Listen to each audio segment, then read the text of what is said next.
பிஸ்மில்லாஹிர் ரஹ்மானிர் ரஹீம். புகழனைத்தும் அல்லாஹ் ஒருவனுக்கே உரித்தாகட்டுமாக. இறைவனின் சாந்தியும் சமாதானமும் கண்மணி நாயகம் ரசூலுல்லாஹி ஸல்லல்லாஹு அலைஹி வஸல்லம் அவர்கள் மீதும், அன்னாரை பின்பற்றி வாழ்ந்த சத்திய சஹாபாக்கள், தாபீன்கள், தபஅ தாபீன்கள், வலிமார்கள், நாதாக்கள், சுஹதாக்கள், நம்மவர்கள், நம் குடும்பத்தினர்கள் அனைவர்கள் மீதும் என்றென்றும் குன்றாமல் குறையாமல் நின்று நிலவட்டுமாக.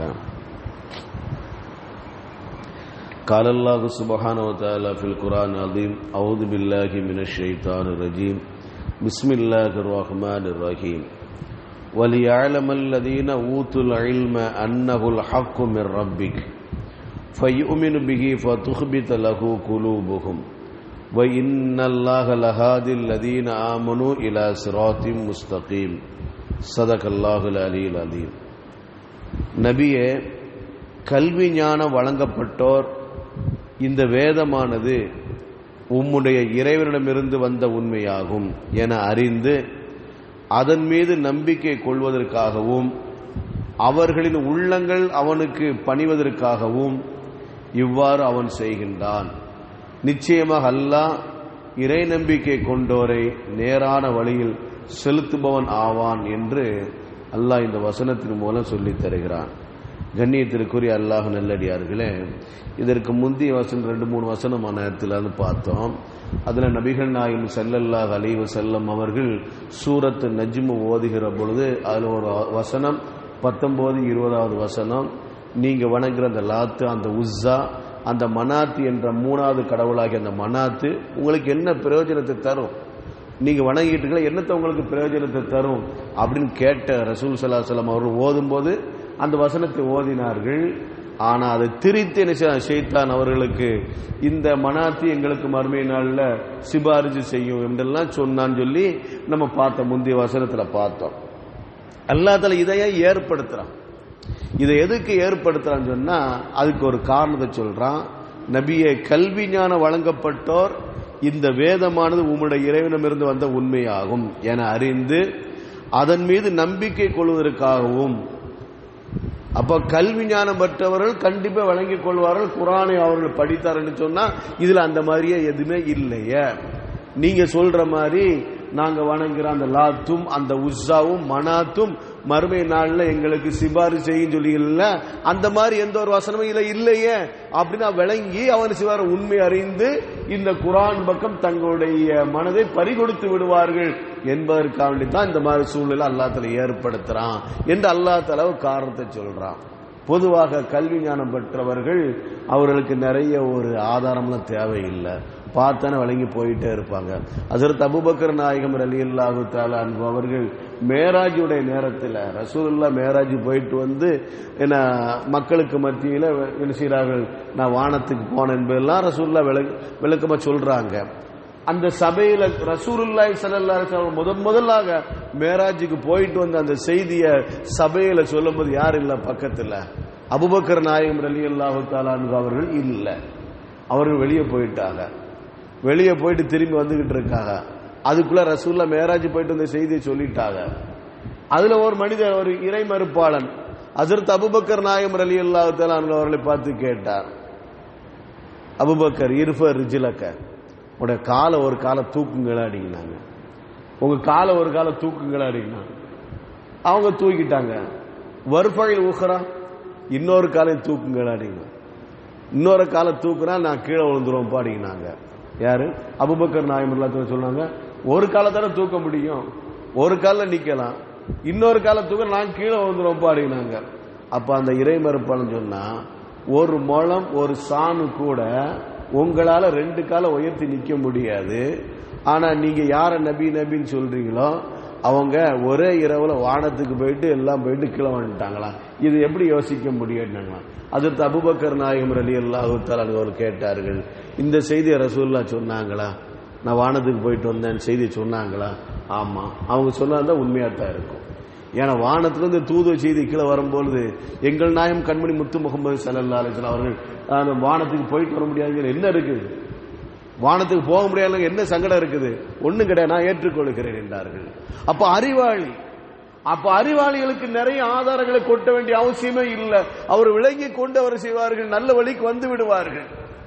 அதே மாதிரிதான் இவர்கள் லாத்து உஸ்ஸா பத்தி ஹஜ்ரத் முத்து முகமது ஸல்லல்லாஹு அலைஹி வஸல்லம் அவர்கள் பெருமையா பேசிவிட்டார்கள் என்று அவர்கள் சொல்லுகின்ற பொழுது, கல்வி ஞானம் பெற்றவர்கள் அந்த குர்ஆன் ஷரீஃபை எடுத்து ஓதுகின்ற பொழுது அப்படிப்பட்ட ஒரு வசனமே இல்லையே, நீங்களா திருத்தி கூறுகிறீர்கள் என்று சொல்லி அவர் சத்திய மார்க்கத்து வருவார்களா இல்லைங்களா?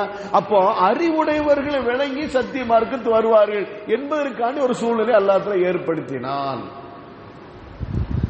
ஹஜ்ரத் அப்துல்லா இப்னு சலாம் ரலியல்லாஹு தஆலா ஒரு சஹாபி.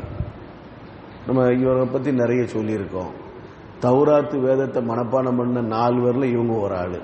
அப்துல்லா இப்னு சலாம் ரலியல்லாஹு தஆலா ரசூலுல்லாஹி ஸல்லல்லாஹு அலைஹி வஸல்லம் மதீனாக்கு வர்றதுக்கு முன்பாகவே இவங்க பரம்பரையெல்லாம் மதீனாக்கு வந்துருச்சு. தௌராத்தை படிச்சு சாதாரண முறையில் படிக்கல, அவங்களெல்லாம் ஆழ்ந்து படிப்பார்கள். இன்னைக்கு நாம குர்ஆனை ஆழ்ந்தா கேட்கிறோம். ஏதோ ஒன்று இன்னைக்கு அஜித்து தக்பீர் கட்டி நிற்கிறாரு, நாமளும் தக்பீர் கட்டி நிற்கிறோம். அவர் ஒரு 7 நிமிஷம் ஆச்சா முதல் ரக்காத்து முடிச்சிருவாரு. இப்படித்தானே நம்ம கணக்கு ஓடிக்கிட்டு இருக்குது. ஆனா அவங்க அப்படி இல்லை. அப்துல்லா இப்னு சலாம் ரலியல்லாஹு தஆலா அவங்க தௌராத்தை ஓதுவாங்க, ரொம்ப ஆழ்ந்து ஓதுவாங்க. அப்ப அதுல சொல்லப்படுகின்ற ஒவ்வொரு செய்தியும் உள்வாங்கிக் கொள்வார்கள்.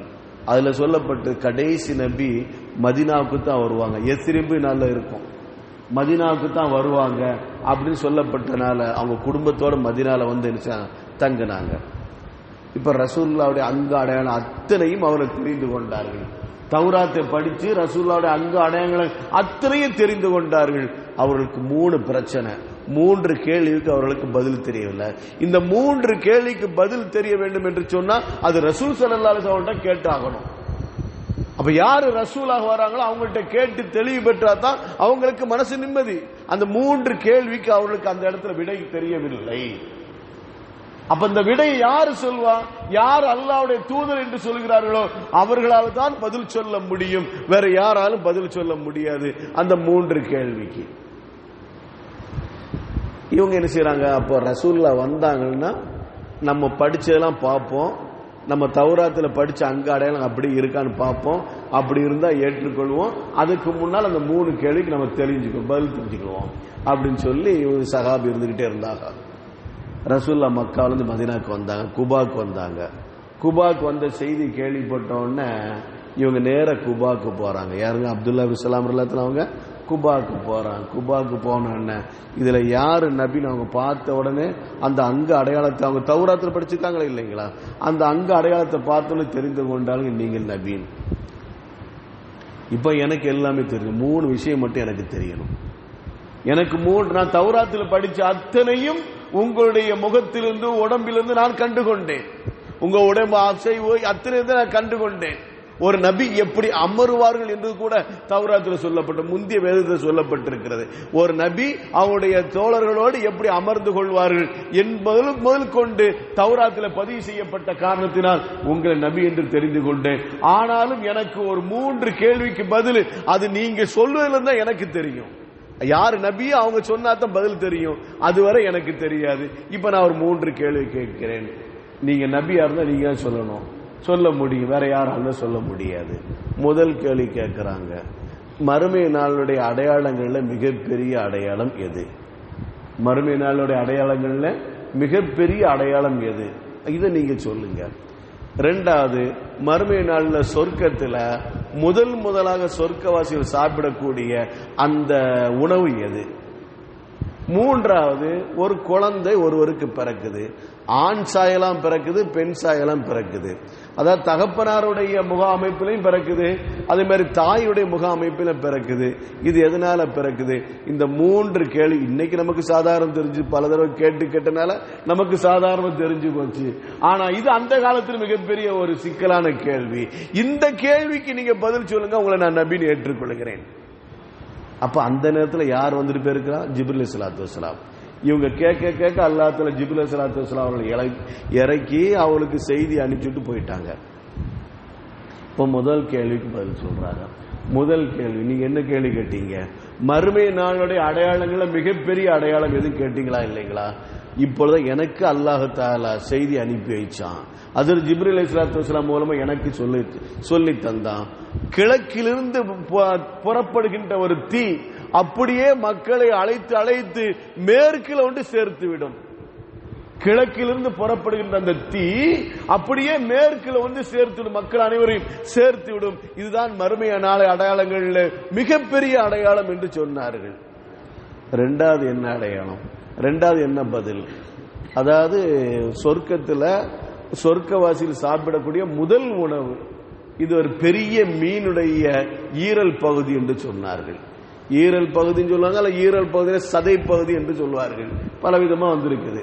அப்ப ரசூலுல்லாஹ் சொல்றாங்க, பெரிய மீனுடைய ஈரல் பகுதியை அவர்களுக்கு உணவாக, முதல் உணவாக சொர்க்கவாசிகளுக்கு கொடுக்கப்படும்.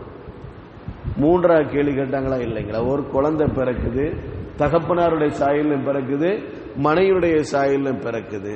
அதுக்கு கேள்விக்கு பதில் சொல்கின்ற பொழுது ஹஜ்ரத் முத்து முகமது ஸல்லல்லாஹு அலைஹி வஸல்லம் சொன்னார்கள், ஒரு ஆணும் பெண்ணும் சேருகிற பொழுது அவருடைய இந்திரிய துளி கணவனுடைய இந்திரிய துளி முந்துவிட்டால் அப்ப பிறக்கிற குழந்தை கணவனுடைய சாயல்ல பிறக்கும், மனைவியுடைய இந்திரிய துளி முந்துவிட்டால் மனைவியுடைய சாயல்ல பிறக்கும் என்று கண்மணி முத்து முகமது ஸல்லல்லாஹு அலைஹி வஸல்லம் அவர் சொன்ன உடனே அப்ப அவங்க விளங்கிட்டாங்க, நீங்க தான் நபி, கையை நீட்டுங்க யா ரசூலல்லாஹ் என்று சொல்லி கையில பையத்து செய்து அவர்கள் இஸ்லாத்துக்கு வந்தார்கள். ஏனென்று சொன்னால் அறிவாளி ஒரு ஆதாரம் போதுமானது, அறிவாளி தன்னுடைய அறிவை பயன்படுத்தி அவர் நல்ல வழிக்கு வந்து விடுவார். ஹஜ்ரத் அபூபக்கர் நாயகம் ரலியல்லாஹு தஆலா அவர் சொன்னார்கள் அல்லவா, இதை ரசூல் சொல்கிறார் என்று சொன்னால் நான் சத்தியம் நான் ஏற்றுக்கொள்கின்றேன். அதே மாதிரிதான் ஒவ்வொரு அறிவாளி சஹாபாக்கள் அனைவருமே அறிவுடையவர்கள். அவர் சத்திய மார்க்கத்தை உடனடியாக அந்த வேத நூலை படித்துக் கொண்டு அவர்கள் இஸ்லாத்துக்கு வந்தார்கள். கண்மணி முத்து முகமது ஸல்லல்லாஹு அலைஹி வஸல்லம் அவர்களுக்கு அருளப்பட்ட அந்த வேதத்தை, அந்த குர்ஆனை படித்து அவர்கள் இஸ்லாத்துக்கு வந்தார்கள். காரணம் அறிவாளிகள். அதைத்தான் அல்லாஹ் இந்த ஆயத்தில் சொல்றான், நபியே கல்வி ஞானம் வழங்கப்பட்டோர் இது வேதமானது உம்முடைய இறைவனிடமிருந்து வந்த உண்மையாகும் என அறிந்து அதன் மீது நம்பிக்கை கொள்வதற்காகவும் அவர்கள் உள்ளங்கள் அவனுக்கு பணிவதற்காகவும் இவ்வாறு அவன் செய்கிறான். அப்ப இவ்வளவு குழப்பம் வந்தது கூட ஒரு நல்ல விஷயம் தான். நம்ம விளைவிக்கணும், சில பிரச்சனைகள் கூட நமக்கு நல்லதுதான், சில பிரச்சனைகள் கூட நமக்கு நல்லதா, நமக்கு வர்ற மாதிரி பிரச்சனை வர மாதிரி இருக்கும். ஆனா அந்த பிரச்சனை கூட நமக்கு நல்லா இருக்கு, நமக்கு தெரியாது. ஆரம்பத்தில் வருகிற பொழுது என்ன இவ்வளவு பெரிய பிரச்சனையா இருக்குது, இவ்வளவு சிரமமா இருக்குன்னு சொல்லுவோம். ஆனா அதுக்கு போன பிறகுதான் ஆகா இந்த பிரச்சனை வந்ததுனால தான் இந்த காரியம் தீர்ந்து போச்சு, இல்லைன்னா இதுவும் இழுத்துக்கிட்டே தான் போய்கிட்டு இருக்கும் அப்படி நம்ம சொல்லுவோமா இல்லைங்களா? அப்ப நல்லதுலயும் கெட்டது இருக்கு, கெட்டதுலயும் நல்லது இருக்கிறது. இங்கே கண்மணி முத்து முகமது ஸல்லல்லாஹு அலைஹி வஸல்லம் அவர்களுக்கு கெட்டதுல கூட நன்மை இருக்கிறது என்பதை இந்த ஆயத்தின் மூலம் நமக்கு அல்லாஹ் தஆலா சொல்லி தருகிறான். அல்லாஹ் ரப்புல் ஆலமீன் நம் அனைவருக்கும் கிருபை செய்வானாக. வாஹிரு தஅவானா அனில் ஹம்துலில்லாஹி ரப்பில் ஆலமீன். சுப்ஹானல்லாஹி வ பிஹம்திஹி அதத கல்கிஹி வ ரிதா நஃப்ஸிஹி வ ஸினத அர்ஷிஹி வ மிதாத கலிமாத்திஹி. சுப்ஹானல்லாஹி வ பிஹம்திஹி அதத கல்கிஹி வ ரிதா நஃப்ஸிஹி வ ஸினத அர்ஷிஹி வ மிதாத கலிமாத்திஹி. சுப்ஹானல்லாஹி வ பிஹம்திஹி அதத கல்கிஹி வ ரிதா நஃப்ஸிஹி வ ஸினத அர்ஷிஹி வ மிதாத கலிமாத்திஹி. ஸல்லல்லாஹு அலா முஹம்மதின் ஸல்லல்லாஹு அலைஹி வஸல்லம். ஸல்லல்லாஹு அலா முஹம்மதின் ஸல்லல்லாஹு அலைஹி வஸல்லம். ஸல்லல்லாஹு அலா முஹம்மதின் யா ரப்பி ஸல்லி அலைஹி வஸல்லிம். அஸ்ஸலாமு அலைக்கும் வரஹ்மத்துல்லாஹி தஆலா வபரகாத்துஹு.